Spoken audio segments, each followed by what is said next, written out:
বন্ধুরা এবারটাকে অল্প করে সাইডটা একটু কাটি।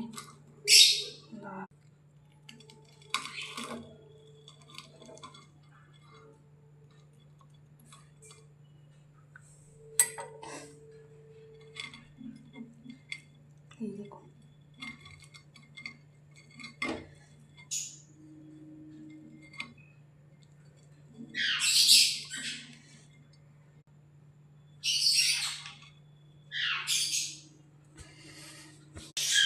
দেখুন বন্ধুরা একদম প্রথমবার করলাম আর একদম মানে খেতে দারুণ হয়েছে। একটুখানি দিয়েছিলাম ভাঙা অংশটা, খেতে দুর্দান্ত হয়েছে। আর দেখুন পুরো একদম ভেতরে মাছটা একদম, এই দেখুন পুরো মাছটা ভেতরে টাটকা ফ্রেশ মাছটা দেখা যাচ্ছে। তেলটা একটু পোড়া ছিল বলে উপরে এই কালো ভাবটা চলে এসছে।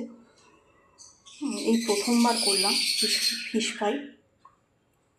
এটা কোনো কাঁটা না কিন্তু, হ্যাঁ, এটা যারা মনে করছেন কাঁটা, এটা কাঁটা না, কোনো কাঁটা নেই ভেতরে। দেখুন ফ্রেশ মাছ, একদম রুই মাছ দিয়ে তৈরি করা একদম ফ্রেশ মাছ।